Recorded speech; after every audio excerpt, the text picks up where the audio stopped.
Hello everyone, welcome to GateNet CS classes. Today we are going to discuss another important topic from teaching aptitude, that is Bloom's taxonomy. So let's begin with the topic. What we understand by Bloom's taxonomy? First of all, Bloom's taxonomy क्या होती है? ये एक hierarchical structure है जहां पर 3 layers हैं और ये 3 लेयर्स इस बात पे काम करती हैं कि हमने क्या सीखा है और किस तरह से लेवल बाय स्टेजेस हम सीखते हैं और फाइनली अपनी आउटपुट जो है वो प्रोड्यूस करते हैं। तो हम कह सकते हैं it is considered as a 3 rank hierarchical model. Then यहाँ पे हमें बताया जाता है कि हम किस तरह से हमारी थिंकिंग स्किल्स जो है इम्प्रूव होती हैं और हम किसी चीज को एनालाइज करते हैं, फाइनली एक कंक्लूजन पर पहुंचते हैं और एक सीक्वेंस को फॉलो करते हुए। And it also helps in putting the intellectual skills, हमारे सोचने की जो इंटेलेक्चुअल जो स्किल है वो भी किस तरह से यहाँ पे इन्वॉल्व होती है, इम्प्रूव होती है, ये सब चीजें। तो सबसे पहले जैसे मैंने बताया कि ब्लूम्स टैक्सोनॉमी जो है वो 3 लेयर आर्किटेक्चर है। तो 3 लेयर्स है, फर्स्ट आता है कॉग्निटिव, सेकंड अफेक्टिव, थर्ड आता है हमारे पास साइकोमोटर। कॉग्निटिव का डायरेक्ट जो लिंक है वो है हमारे नॉलेज से। नेक्स्ट आता है इफेक्टिव। इफेक्टिव का हमारा लिंक है हमारी फीलिंग्स, हमारे इमोशंस वगैरह से, हमारे एटीट्यूड से। अब साइकोमोटर जैसे ही इसका नेम रिप्रेजेंट कर रहा है, it means the physical skills, the movements, that is psychomotor. Now let's discuss one by one. सबसे पहले हम डिस्कस करेंगे कॉग्निटिव डोमेन। अब कॉग्निटिव डोमेन में हमारे पास फर्दर स्टेप्स हैं, जिसमें सबसे पहले आता है किसी भी चीज के बारे में नॉलेज गेन करना, कोई फैक्ट जानना, कोई इंफॉर्मेशन को जानना। नेक्स्ट आता है हमारे पास कॉम्प्रिहेंशन। अब कॉम्प्रिहेंशन में आता है कि कुछ डिटेल में हम उस पर्टिकुलर थिंग को जानने की कोशिश करते हैं। नेक्स्ट आता है एप्लीकेशन, ये हो गया हमारा थर्ड। यहाँ पे आता है कि हमने बेसिक जो है it involves using knowledge and concept, हम बिल्कुल उसे एक प्रोडक्टिव मैनर में समझने की कोशिश करते हैं कि रियल लाइफ में या फिर प्रैक्टिकल एग्जांपल में ये हमारे कहाँ पे काम आएगा।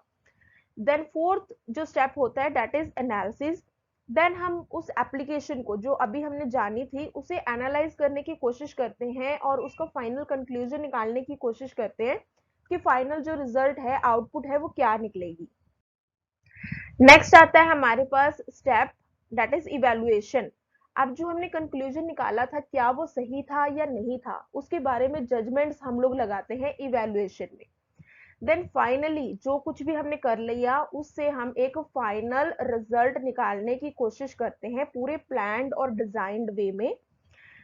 So this was all about the cognitive domain, जिसके ये स्टेप्स थे। नेक्स्ट हमारे पास आता है इफेक्टिव डोमेन, जिसका डायरेक्ट लिंक जैसे हमने बताया कि यहाँ पे आता है फीलिंग्स एंड इमोशंस। इसका लिंक आता है हमारे पास फीलिंग्स एंड इमोशंस से। तो यहाँ पे it can include the complex ideas, थोड़ी डीप नॉलेज उसके बारे में, phenomena, conceptual knowledge, conscience and characters. तो यहाँ पे जो हमारे पास स्टेप्स हैं वो ये वाले स्टेप्स हैं। अगर हम बेसिकली ऊपर ऊपर से अगर ओवरऑल डिस्कस करें तो these are the 5 steps. Reception, response, दो यहाँ पे आर हैं, reception and response. Then value, organization, characterization, VOC. So this is the code for effective domain: reception, response, value, organization and characterization. तो let's discuss one by one. सबसे पहले होता है receiving phenomena. हम किसी चीज के बारे में अवेयर होते हैं, उस चीज को जानते हैं, सोचते हैं। Then is responding to the phenomena. Then we include here the active participation on the particular topic. Then is valuing. Valuing means that we just want to conclude worth, उस पर्टिकुलर चीज की कितनी वर्थ है, हम कितनी value उसे दे सकते हैं, जो भी हमने अभी फिलहाल पढ़ा होगा किसी ऑब्जेक्ट के बारे में, किसी फिनोमिनन के बारे में, और it can be any kind of behaviour related to any topic. Next fourth is organization. Organization means that it organizes values into priorities. अब डिफरेंट थिंग्स को हमने किस तरह से प्रायोरिटी बाय प्रायोरिटी जो है उन्हें डिफाइन करना है। Then final fifth step is characterization. Characterization is also called as internalizing values. अब हमने उस चीज को, उसके पर्टिकुलर कैरेक्टर्स, उसके फीचर्स, उसके बिहेवियर्स को कंसिस्टेंटली पढ़ने की कोशिश करनी है. So this is all about affective domain. Next in the last we are having psychomotor domain, जिसका डायरेक्ट लिंक होता है हमारे फिजिकल मोशंस से. Physical motions, or it can be any sensory organ movement. It can be physical movement of the body, or as a whole it can be coordination. तो इन सब चीजों से involve होता है हमारे पास psychomotor domain. This is the third component in the three hierarchical structure of Bloom's taxonomy. We can take the example like consider the act of driving. Driving करना एक फिजिकल मोशन है. It can be included in the psychomotor domain. If we are typing something on the keyboard, we are playing guitar, all these are examples of psychomotor domain. So these are the three layers: cognitive, affective domain, and third one is psychomotor domain. In psychomotor domain, further we are having some stages. Like these are 7 stages: origination, second one is adaptation, complex overt response, then fourth is mechanism, fifth is guided response, sixth point is set, then seventh is perception. Now we can discuss all this in one by one. First is origination. We can start from the last also. Like perception, what we basically understand with the term perception. Perception means that कि किसी particular thing को हम परसेप्चुअली कैसे सोचते हैं, क्या लेकर के चलते हैं उसे. The ability to use sensory cues to guide motor activity. हर बंदे की अलग परसेप्शन होगी एक चीज से related. Then is set. Set होता है कि रेडीनेस टू एक्ट. अब हमने सोच लिया है, परसेप्शन ले लिया है, तो मैं कुछ ना कुछ उस पर एक्टिविटी परफॉर्म करूंगी. उसमें मैं मेंटली भी इन्वॉल्व हो सकती हूँ, फिजिकली भी इन्वॉल्व हो सकती हूँ और इमोशनली भी इन्वॉल्व हो सकती हूँ. ये मेरा माइंड सेट है कि मैं उस पर इन्वॉल्व होकर कोई ना कोई एक्टिविटी परफॉर्म करूंगी. Next is guided response. अब जो हमने एक्टिविटी परफॉर्म करनी है, हो सकता है वहां पे मैं किसी को इमिटेट कर रही हूँ, किसी सीनियर या एक्सपर्ट से एडवाइस ले रही हूँ.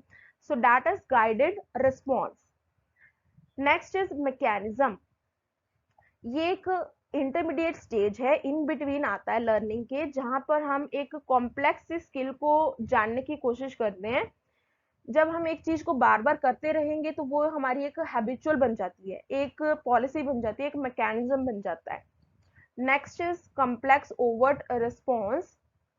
It is the skilful performance of motor acts, जिसमें कि हमारे कॉम्प्लेक्स मूवमेंट पैटर्न्स इन्वॉल्व होते हैं.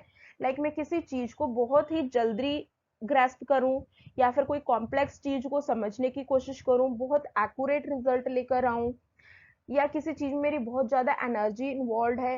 तो ये चीजें हर पर्सन की अलग अलग होंगी. That is complex overt response of individual. Next is adaptation. Adaptation means that जब हम एक स्किल को सीख जाते हैं, हम उस चीज में अडेप्टेड हो जाते हैं, वो हमारी एक रिक्वायरमेंट बन जाती है. अडेप्टेड एनवायरनमेंट में हम काम करना शुरू कर देते हैं.